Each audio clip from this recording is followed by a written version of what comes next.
어제 노회와 또 전우진 목사님의 안수식 모두 잘 마쳤습니다. 기도해 주시고 참석해 주신 모든 분들께 진심으로 감사드립니다. 오늘 담임 목사님께서 하루 쉬시고 제가 대신하여 말씀을 선포하도록 하겠습니다. 이 새벽에 하나님께서 저와 여러분에게 주시는 말씀은 구약성경 열왕기상 18장 21절 한 절 말씀입니다. 오늘은 개역 개정성경으로 제가 받들어 봉독하겠습니다. 이것은 하나님의 말씀입니다. 엘리야가 모든 백성에게 가까이 나아가 이르되 너희가 어느 때까지 둘 사이에서 머뭇머뭇하려느냐. 여호와가 만일 하나님이면 그를 따르고 바알이 만일 하나님이면 그를 따를지니라 하니 백성이 말 한마디도 대답하지 아니하는지라. 아멘. 최근 뉴스에서 어떤 누구누구가 이 노벨상을 수상했다, 이 노벨상에 대한 이 뉴스 기사를 접해보신 적이 있으실지 모르겠습니다. 매년 10월 초가 이 노벨상을 수상하는 노벨상 이 시즌이기 때문인데요, 저도 깊이 아는 건 아니라서 그냥 기사를 보고 이런 분이 이런 일을 해서 이런 훌륭한 이렇게 상을 수상하셨구나 하고 그냥 매년 이렇게 한국 사람은 또 안 됐구나 이러고 이렇게 넘어가는 편이었는데, 얼마 전 기사를 보니까 좀 이렇게 재미있는 내용이 있었습니다. 아직까지 한국인은 한 번도 수상한 적이 없는 이 노벨 과학상 이 분야에 대한 내용이었는데요, 최근 10년 동안 이 노벨 과학상을 받은 분들이 총 79명, 한 80명 되는 거죠. 한 79명이었는데 이들의 총 연구 기간, 얼마나 길게 연구를 했나를 다 일일이 분석을 해서 통계를 냈답니다. 그랬더니 이 사람들이 평균적으로 연구를 시작한 나이가 언제냐면 37.9세였답니다. 그래서 핵심 연구를 이 37.9세에 시작을 했고, 그때로부터 약 18년 뒤인 55.6세에 그 연구를 완성을 해냈답니다. 그러니까 한 20년 걸린 거죠, 연구 하나를 해내는데. 그리고 나서 그럼 상은 언제 받았냐? 다시 15년 정도 뒤인 69.2세에 그 공로를 다 인정받아서 노벨상을 수상했다고 합니다. 그러니까 처음 그 과학에 대한 연구를 시작해서 마지막 노벨상을 받기까지 79명의 평균 기간이 31년이 소요됐다라는 것이죠. 31년. 이 31년이 뭘 말해주는 수치이겠습니까? 말 그대로 장인 정신을 가지고서 일평생 자기 분야에서 누가 알아주든 알아주지 않든, 그게 나에게 돈과 명예를 당장 가져다 주는 것이든 전혀 그렇지 못한 것이든 상관하지 않고 흔들림 없는 신념과 확신을 가지고서 고집스럽게 외길을 걸어왔다라는 의미가 그 31년이라는 긴 세월에 녹아져 있는 것이죠. 실제로 올해 노벨 물리학상을 받은 한 일본 미국인 교수님이 계신데, 이 일본계 미국인 교수분의 나이가 1931년생이라고 합니다. 그러니까 90세에 노벨상을 받으신 거죠. 참 대단하다라는 생각이 제가 들었는데요, 이처럼 어느 분야든지 귀천을 막론하고서 소위 대가들, 통달한 사람들이 가지고 있는 공통점은 자기 일에 확고한 신념을 가지고 있다, 확실한 믿음을 가지고 있다, 나의 인생을 걸 수 있다 라는 것을 모두가 다 가지고 있다라는 사실일 텐데요, 이것은 신앙에 있어서도 마찬가지입니다. 예나 지금이나 하나님께서 자신의 백성들에게 요구하시는 첫 번째 부르심은 항상 뭐냐 하면 분명하게 하나님을 선택하라는 것이에요. 흔들림 없이 하나님을 믿으라라는 것이에요. 하나님께 부분적으로가 아니라 완전하고 철저하게 순종할 수 있어야 한다라는 그 확고하고 흔들림 없는 결단하는 믿음을 가지라는 게 하나님께서 자신의 백성들에게 요구하시는 첫 번째 부르심, 그리고 가장 큰 핵심이라는 것이죠. 그 대표가 되는 사람이 바로 저희가 계속해서 살펴봤던 아브라함이라는 사람의 인생이지 않겠습니까? 그래서 신약 성경에 히브리서의 저자는 이렇게 권면을 했던 것입니다. 우리가 시작할 때에 확신한 것을 끝까지 잡고 있으면, 끝까지 견고히 잡고 있으면 그리스도와 함께 참여한 자가 되리라. 그리스도와 함께 참여한 자. 이 세번역 성경에는 그리스도께서 주시는 구원을 함께 누리는 사람이라고 되어 있는, 그러니까 우리말 쉬운 말로 하면 참 그리스도인, 구원받은 자가 되기 위한 비결이 뭐라는 것입니까? 다른 것을 할 게 아니라 처음 확신했던 것, 그 첫사랑, 첫 믿음을 끝까지 견고하게 잡고 있으면 너는 그리스도와 함께 참여한 자가 되는 것이다 라는 거죠. 하나님 앞에서 어중간한 태도를 보이는 사람, 머뭇머뭇거리는 사람, 세상 사람들의 눈치를 보는 사람 치고 하나님께 복받았던 사람 한 명도 없습니다. 반대로 누가 뭐래도 흔들림 없이 확고한 믿음을 가졌던 사람, 어떤 유혹 앞에서도 머뭇거리지 않고 즉시 하나님 편에 설 줄 알았던 사람, 여기저기 막 눈치 보지 않고 결단한 믿음을 가지고 하나님을 택했던 사람들은 세상이 줄 수 없는 하나님의 놀라운 복을 다 받고 누리며 살았던 사람들이었다라는 것이죠. 오늘의 주인공인 엘리야도 바로 그러한 사람이었는데요. 일단 이름부터가 참 멋있습니다. 엘리야, 하나님이 하나님이시다라는 뜻입니다. 하나님이 하나님이시다. 그러니까 이 말은 오직 내가 믿는 하나님만이 참 신이시다라는 뜻이 되는 겁니다. 당시 고대 근동 사회는 어땠습니까? 수천, 수백, 수만의 이 우상신들이 난립하고 아주 복잡하게 섞여 있던 그런 다신 사회에서 내가 믿는 이스라엘의 여호와 하나님만이 참 신이시고 너희가 믿고 있는 그것들은 전부 다 가짜다, 아무런 힘이 없다, 우상에 불과하다라고 자기 이름으로 말하고 다니는 사람이었던 거예요. 아주 전투적인 이름을 가지고 살던 사람이죠. 게다가 당시 이스라엘의 왕이 누구였냐 하면 여러분들이 잘 아시는 악한 왕의 대명사 아합이었습니다. 아합. 그는 아시다시피 이스라엘의 왕이었음에도 불구하고 하나님을 따르는 것이 아니라 그 대신 당시 제일 인기도 좋고 소위 능력발이 대단하다고 소문이 났던 바알을 주신으로 모셨던 사람입니다. 왕이 이렇게 바알을 주신으로 열렬히 섬기게 되니까 당연히 그 밑에 백성들도 자연스럽게 어느새 하나님을 다 버리고 바알을 섬기기 시작했다라는 것이죠. 그러면 하나님의 백성들이 하나님을 버리고 이렇게 바알을 섬겼으니까 좀 벌받아야 되지 않겠습니까? 하는 일도 좀 안 돼야 되지 않겠습니까? 뭐 사업도 실패하고 계획했던 거 다 틀어지고 전쟁 나가면 백전백패하고 하다못해 뭐 아합 왕 궁전에 벼락이라도 좀 떨어져야 되지 않겠습니까? 정반대의 일이 일어납니다. 이상하게 아합 왕이 바알을 섬기니까 나라가 잘 되는 거예요. 왕이 하는 결단마다 척척척 들어맞는 거예요. 나라가 부국강병을 이루고 실패를 하지 않는 거예요. 요즘 우리말로 하면 각종 경제 지표들이 전부 우상향을 찍기 시작했어요. 온 백성들이 불평불만하는 사람 없이 등 따숩고 배부르게 행복하게 살았다라는 거예요. 누구 덕분에요? 아합 왕 덕분에. 이런 상황에서 엘리야가 혼자 뭐라고 외치고 있는 겁니까? 저 아합 왕은 악한 왕이다. 하나님을 버린 사람이다. 우상 바알을 섬기고 그러면 안 된다. 너희 백성들은 다 하나님께로 돌아와야 한다. 백성들이요, 귓등으로도 안 들었어요. 들리겠습니까?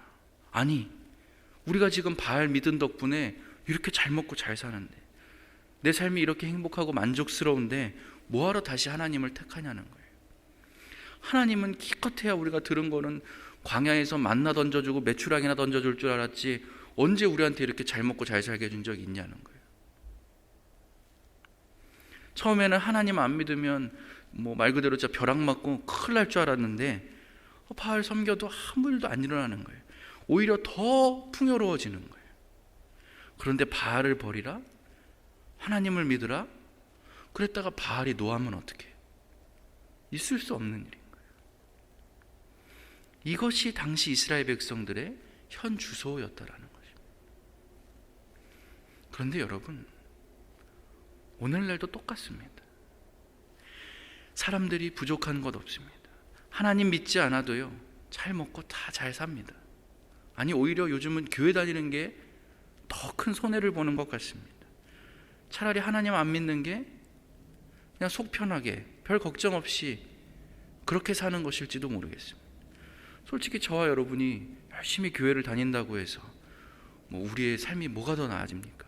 인간적으로, 세상적으로 봤을 때 내 월급이 더 오릅니까?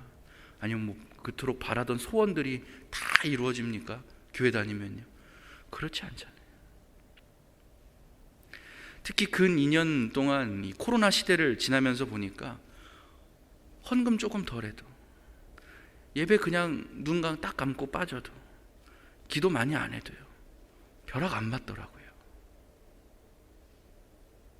오히려 쉬는 날 가족들이랑 시간도 더 많이 보낼 수 있고, 그날 좀 내가 이제 집에서 누워서 편히 쉴 수 있고, 그 돈 아껴서 내 통장에 잔액이 더 늘어나는 걸 보는, 너무 좋은 거죠. 세상적인 기준, 돈과 효율과 이익을 주신으로 바알처럼 섬기는 그런 기준에서 본다면요, 하나님을 믿는다, 주일날 교회에 간다, 새벽에 기도하러 간다, 이렇게 바보 같은 짓이 또 없는 겁니다.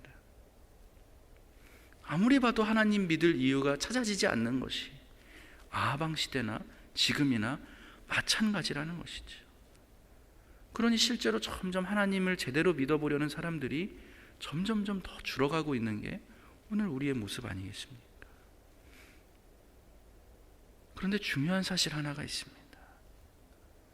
그러한 와중에도 흔들림 없는 믿음을 가지고 미련하게 하나님 곁을 떠나지 않는 믿음의 사람들, 기도하는 사람들, 바로 그 남은 자들이 있더라는 것입니다.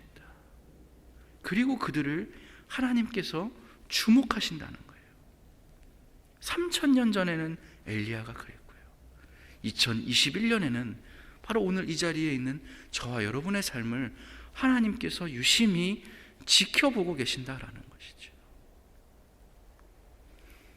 오늘 본문에서 엘리야가 아하방을 직접 찾아가 대결을 요청합니다.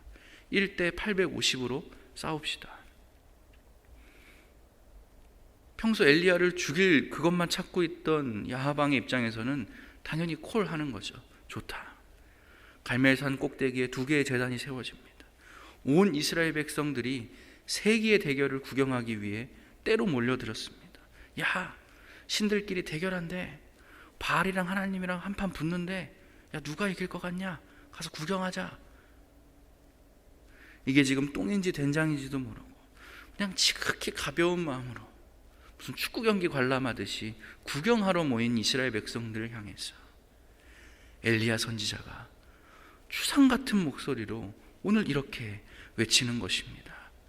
엘리야가 모든 백성에게 가까이 나아가 이르되, 너희가 어느 때까지 둘 사이에서 머뭇머뭇하려느냐?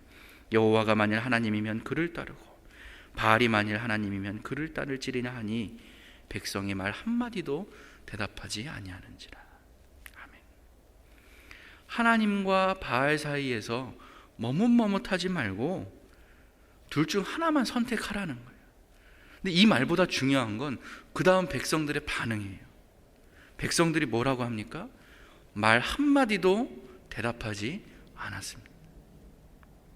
여러분, 백성들이 바알을 선택했어요? 아니요. 백성들은 바알 선택하지 않았어요. 중요한 건 그렇다고 하나님을 선택한 것도 아니었다라는 거예요.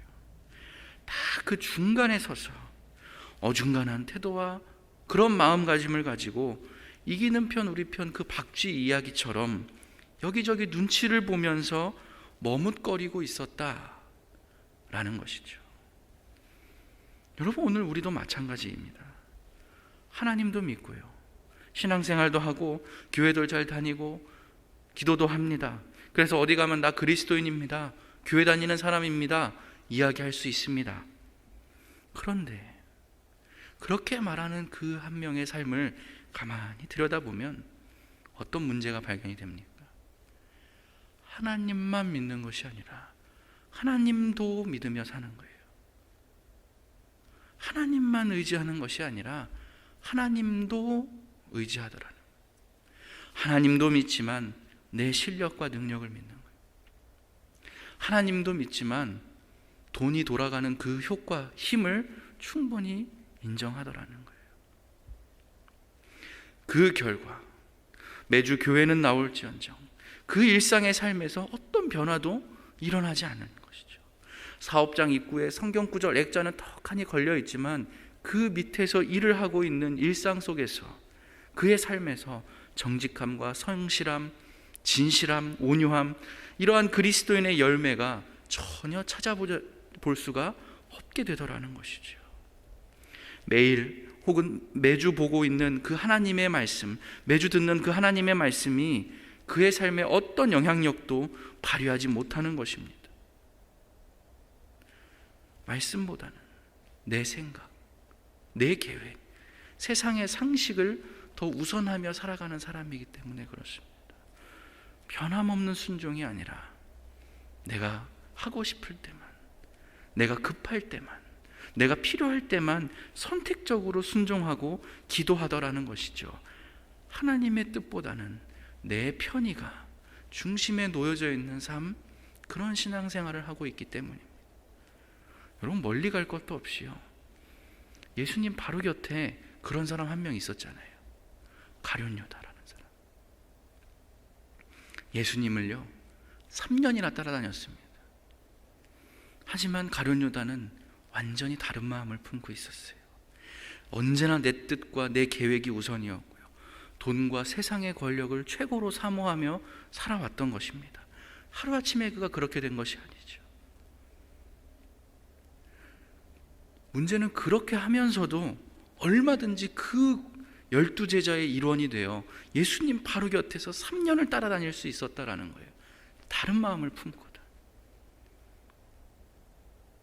하지만 결국은 그의 마지막이 어떻게 되었습니까? 3년 동안 이쪽 저쪽 여기저기도 다 들키지 않고 조심스럽게 그 마음을 유지하면서 양다리 잘 걸쳤으니까 예수님도 얻고 세상의 권세도 얻었습니까? 아니요. 둘 다 잃어버렸잖아요. 그리고 마침내는 자기 스스로의 목숨도 잃어버리게 만드는 가장 비참한 신세로 전락하고 말았던 것이에요. 사랑하는 교우 여러분, 내가 사람들에게 좋게 하랴, 하나님을 기쁘시게 하랴, 이 말씀이 사도 바울 한 명에게만 개인적으로 적용되는 말씀이 결코 아니라는 사실입니다. 오늘 저와 여러분도 매일매일의 삶에서 매 순간 갈멜산 제단 앞에 세워지게 된다라는 것이에요. 하나님을 선택할 것이냐 아니면 바알을 선택할 것이냐, 그 선택의 갈림길에서 과연 우리는 오늘 이 이스라엘 백성들과 얼마나 다른 대답, 얼마나 다른 결과를 내어놓을 수 있겠냐라는 것이죠. 여러분, 머뭇거리시지 않아야 됩니다. 잠깐 멈칫하는 순간 이미 다 게임은 끝나버리는 거예요. 언제나 우리는 즉시 하나님께서 기뻐하시는 길을 선택할 수 있어야 됩니다. 그러한 삶은 저절로 이루어지지 않습니다. 꾸준히 연습하고 훈련하셔야 되는 겁니다. 하루라도 빨리 말이죠. 하나님을 선택하고 또 하나님을 선택하고 또 하나님을 선택하는, 내게 당장 돈이 안 되어도 이 선택을 하면 사람을 잃게 될지 몰라도, 평판을 놓치게 될지 몰라도, 그냥 눈 한 번 딱 감으면 된다 할지라도 우리는 어떠해야 합니까? 예수님께서 자기 목숨과 피값으로 우리에게 쥐어주신 그 그리스도인다움, 그것을 우리가 절대로 잃어버려서는 안 된다라는 것이죠. 여러분, 부디 오늘 하루도 저 힘든 세상에서 그리스도인으로 살아가실 때에 오늘 이 엘리야와 같은 확고한 믿음을 가지고 담대하게 하나님의 길을 선택하며 전진해 나가는 저와 여러분이 다 될 수 있기를 우리 주 예수의 이름으로 간절히 축원합니다. 기도하겠습니다. 자비하신 하나님, 저희의 무지함과 우유부단함을 용서하여 주십시오. 하나님을 믿는다 하면서도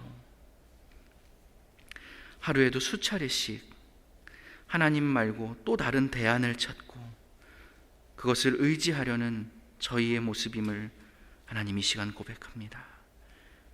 오늘 하루 우리에게 주어주신 이 귀하고 복된 시간을 엘리야 그 이름처럼 오직 여호와가 하나님임을 믿고 따르는 저희의 삶이 되도록 주님 인도하여 주옵소서. 우리와 오늘 하루도 함께하여 주실 줄 믿으며 살아계신 예수님의 이름으로 기도드립니다. 아멘.